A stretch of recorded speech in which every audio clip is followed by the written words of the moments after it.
Selamat sejahtera, nama saya ialah Syahani, anak perempuan anak Cerian. Nombor matrik saya ialah 10 DDT 22 F1026. Saya akan menjelaskan tentang isu pembuangan sampah ke dalam sungai yang berlaku pada masa kini berdasarkan Keratan Akhbar Online atau sertan berita, video, drama, filem atau video tular. Antaranya ini merupakan sertan berita. Tajuknya ialah isu sampah dalam sungai membimbangkan daripada Metro TV. Berita ini disiarkan pada Julai 28, 2022 pada jam 12.54 petang. Jumlah sampah yang dibuang ke dalam sungai bandaraya ini semakin membimbangkan sehingga pernah mencapai kutipan 80 tan sebulan. Mendedahkan perkara itu, Datuk Bandar Johor Bahru Datuk Muhammad Nurazam Osman berkata, purata 50 tan sampah sebulan dikutip agensi berkenaan di beberapa sungai utama, anak sungai serta saliran parit pinjam bandaraya ini. Katanya terhadap kesedaran masyarakat yang masih tidak berubah kerana gemar membuang sampah ke dalam sungai sebenarnya mampu menimbul bencana terutama banjir kilat. Isu sampah yang dibuang ke dalam sungai-sungai di bandaraya ini membimbangkan kerana ia kekal konsisten banyak dan tiada pengurangan pun di sebalik pelbagai langkah pengutipan sampah dan aktiviti kesedaran awam yang dilakukan. Masyarakat yang tidak bertanggungjawab ini akan memahami bahawa sungai bukan sahaja menjadi kawasan tempatan banjir yang mengalirkan air hujan sekiranya hujan lebat berlaku, malah adalah sumber air utama negara kita. Apa yang paling dikesali, hampir kebanyakan sampah sarap yang dikutip adalah plastik sampah hitam yang siap diikat, menandakan segelintir masyarakat menganggap sungai sebagai tong sampah mereka, katanya. Seterusnya, ini merupakan keratan-keratan akhbar yang menunjukkan pembuangan sampah mengakibatkan pencemaran sungai. Terima kasih kepada saudari Syahani. Hai semua, nama saya Sanggita Sarwakumar, nombor matrik saya 10 DDT 22 F1032. Hari ini, saya nak bentang tentang 4 faktor yang menyebabkan seseorang individu sanggup membuang sampah ke dalam sungai. Faktor utama yang dapat dilihatkan secara zahir adalah berlakunya pembuangan sampah sarap oleh individu yang tidak bertanggungjawab ke dalam sungai. Macam pada ini, masih terdapat individu sama ada secara individu atau menurut antara orang atasan mereka untuk membuang sampah yang dihasilkan ke sungai-sungai yang berdekatan. Sehinggakan terdapat agensi swasta dari negara luar yang melancarkan kapal automasi pengutip sampah sepanjang Sungai Klang demi mengatasi pencemaran yang telah lama membara di kawasan tersebut. Apabila disiasat, ramai individu yang membuang sampah sarap pada waktu malam di kawasan yang tidak melihat oleh masyarakat keliling demi mengelak daripada ditangkap oleh penguatkuasa. Kemusykilan timbul kerana setiap kawasan mempunyai agensi atau syarikat yang menguruskan sampah sarap, tetapi masih terdapat golongan yang besar kepala dan tidak mengambil berat tentang kesan pembuangan sampah kepada alam sekitar. Intihannya, masyarakat perlu sentiasa diberi didikan dan peringatan supaya kesedaran terdapat perilaku yang salah akan timbul dan menghalang mereka daripada melakukannya. Faktor yang kedua adalah sikap tidak mematuhi undang-undang. Seseorang individu yang tidak berasa takut terhadap denda yang dikuatkuasakan oleh kerajaan. Hal ini, mereka sanggup membuang sampah sarap ke dalam sungai. Selain daripada itu, seseorang individu juga dapat membiasakan diri mereka untuk membuang sampah ke dalam sungai. Ini merujuk kelakuan yang tidak baik. Faktor yang ketiga pula, individu yang bersikap malas. Sikap individu mengambil jalan muda tanpa memikirkan kesannya kepada alam sekitar menyebabkan situasi ini berlaku. Pembuangan sampah sarap di sungai berdekatan mengakibatkan kualiti air sungai merosot dan tidak lagi selamat untuk kegunaan domestik. Hal ini boleh mengubah krisis air dan menyusah individu yang hidup bergantung kepada sungai. Tambahan pula, pembuangan sampah sarap akan menyebabkan sungai berbau busuk. Hal ini menyebabkan masalah kesihatan. Oleh itu, setiap individu mesti bertanggungjawab menjaga kebersihan sungai. Faktor yang terakhir adalah sikap manusia yang terlalu mementingkan diri sendiri tanpa memikirkan kepentingan sungai pada masa yang datang. Bagaikan sudah menjadi budaya dan cara hidup, masyarakat yang tinggal di kawasan bandar, khususnya individu yang tinggal berhampiran dengan sungai, gemar membuang sampah ke dalam sungai berhampiran. Amalan ini timbul disebabkan sikap tidak prihatin segelintir masyarakat yang tidak menyedari kemaslahatan sungai dalam kehidupan seharian. Tanpa merumitkan keadaan, ramai perniagaan dan pengusaha bengkel yang membuang sisa-sisa barangan tidak berpakai ke dalam longkang sebelum dibawa ke sungai oleh aliran air hujan. Kesannya, air sungai berubah warna menjadi hitam pekat serta dipenuhi dengan sampah sarap dan lapisan minyak sehingga mengeluarkan bau busuk yang tidak menyenangkan.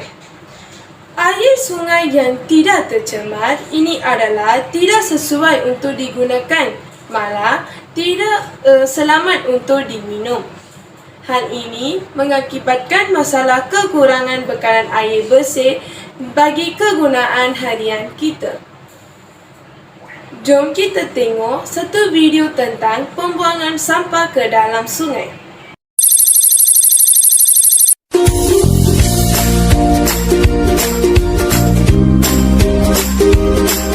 Jangan jadikan sungai tempat membuang sampah seperti ini.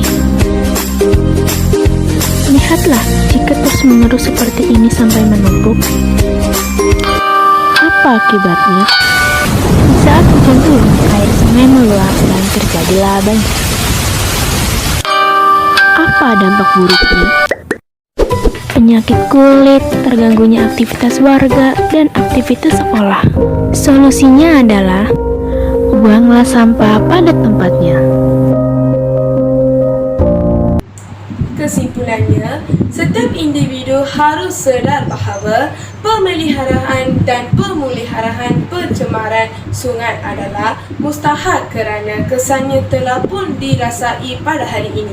Oleh itu, kita haruslah memberi kerjasama untuk menjaga kebersihan sungai dan membuang sampah di tong sampah.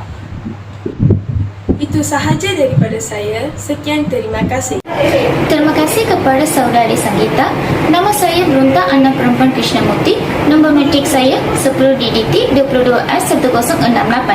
Hari ini saya nak membentangkan tentang 4 kesan atau implikasi buruk perbuatan membuang sampah ke dalam sungai kepada diri, keluarga, masyarakat dan agama. Antaranya, kesan pertama pembuangan sampah ke dalam sungai adalah menjejaskan kesihatan manusia. Pembuangan sampah sarap ke dalam sungai yang tidak sistematik dan tidak diurus dengan baik itu akan memberi kesan buruk kepada kesihatan manusia masyarakat. Sisa-sisa pembuangan sampah juga menyebabkan penularan pelbagai wabak penyakit. Kesan daripada pembuangan sampah sarap yang tidak teratur, kandungan nitrat yang tinggi dan berlebihan di dalam air akan menyebabkan keracunan penyakit seperti taun, penyakit gatal-gatal dan kuman.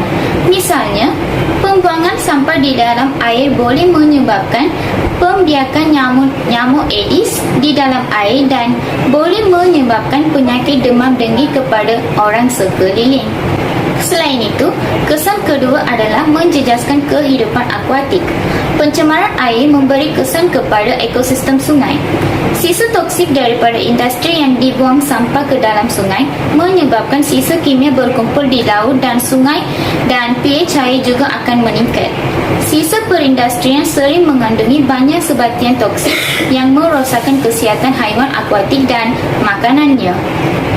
Racun boleh menyebabkan kesan yang boleh membawa maut dan kehilangan habitat kepada kehidupan haiwan. Sebagai contohnya, perairan di Terengganu, ekoran daripada pembuangan sisa domestik ke dalam laut menyebabkan penyu mati kerana termakan plastik. Tambahan pula, kesan ketiga ialah air menjadi kotor. Sikap individu mengambil jalan mudah tanpa memikirkan kesannya kepada sungai menyebabkan situasi ini berlaku. Pembuangan sampah sarap mengakibatkan kualiti air sungai merosot dan tidak lagi selamat untuk guna domestik. Hal ini boleh mengundang krisis air dan menyusahkan individu yang hidup bergantung kepada sungai.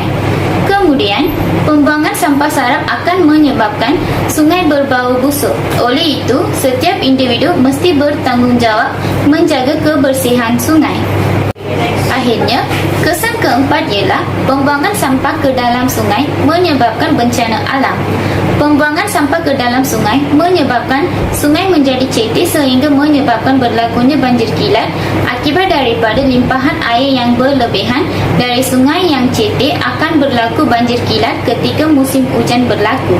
Perkara ini berlaku disebabkan oleh pembuangan sampah yang tidak diselia dengan baik menyebabkan berlaku masalah berbau akibat dipenuhi dengan sampah sarap menyebabkan sentiasa berlaku banjir kilat apabila tibanya musim tengkujuh di tempat-tempat yang berdekatan dengan sungai. Jom kita tengok satu video tentang pencemaran sungai.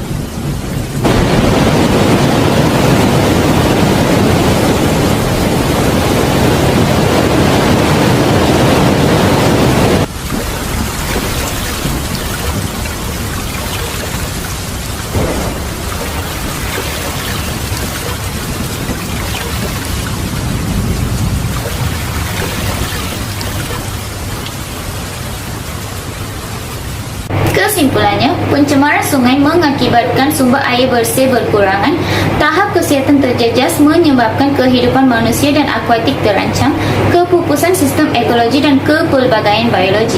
Dari segi ekonomi, pelancongan terjejas kerana nilai estetik sungai menurun. Oleh itu, hargailah sungai dan jagalah sungai untuk generasi yang akan datang kerana air adalah sumber kehidupan utama manusia dan hidupan lain. Segala perancangan pembangunan hendaklah dirancang dengan teliti agar tidak memberikan kesan negatif kepada alam sekitar. Itu saja daripada saya. Terima kasih. Hai semua, nama saya Sumitra Narayanan dan nombor matrik saya 10DDT 22F1034. Hari ini, saya nak terangkan 4 langkah mengatasi perbuatan membuang sampah ke dalam sungai dari pihak diri sendiri, keluarga, masyarakat dan negara. Sejak akhir-akhir ini, pelbagai peristiwa yang melibatkan pencemaran alam sekitar berlaku dalam negara kita. Sikap sesetengah pihak mengambil mudah perkara seperti pembuangan sisa toksik ke dalam sungai akan memusnahkan keseimbangan ekosistem yang kita nikmati hari ini. Seperti peribahasa Melayu, bagai melepaskan batuk di tangan. Mungkin perkara seperti ini berlaku kerana kurangnya didikan, tetapi pucuk pangkalnya adalah setiap sampah atau sisa pembuangan wajib dibuang dengan cara yang betul. Langkah pertama adalah dengan menguatkuasakan larangan penggunaan plastik secara menyeluruh di seluruh negara. Untuk pengetahuan anda, plastik merupakan penyumbang utama sisa-sisa sampah di dunia kerana ia memerlukan berpuluh tahun untuk dikompos atau mereput. Akibatnya, sisa plastik sudah menjadi ancaman kepada hidupan laut kerana termakan atau lemas daripada kekurangan oksigen hasil daripada pengumpulan sampah di permukaan laut. Selain itu, langkah yang boleh dilakukan bagi menangani masalah pembuangan sampah adalah dengan mengamalkan kitar semula.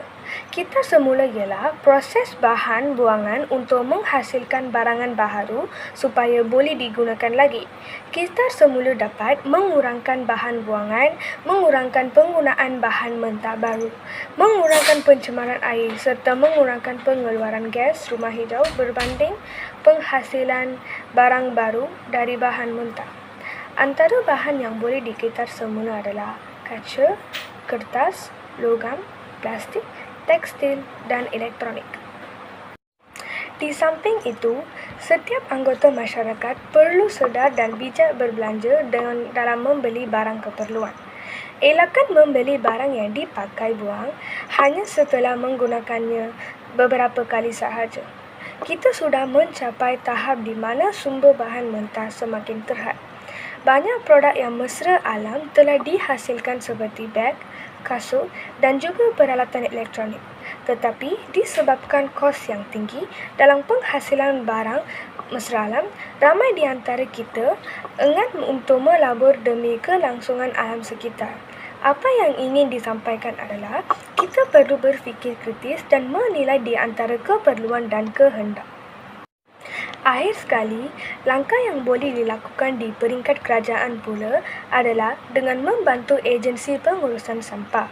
Pihak berkuasa tempatan, PBT, seharusnya menjadi jambatan di antara penduduk dan agensi pengurusan sampah di kawasan masing-masing. PBT wajar menjalankan pemantauan berkala pada setiap bulan untuk melihat keperluan penduduk dalam menguruskan pembuangan sisa sampah. Dengan kerjasama yang baik dengan agensi pengurusan sampah, sudah pasti tong-tong sampah dan jadual pengurusan dapat diselaraskan dengan keperluan penduduk sekitar. Demikian adalah langkah-langkah yang wajar dilaksana bagi menjamin pembuangan sampah dalam negara kita diurus dengan baik.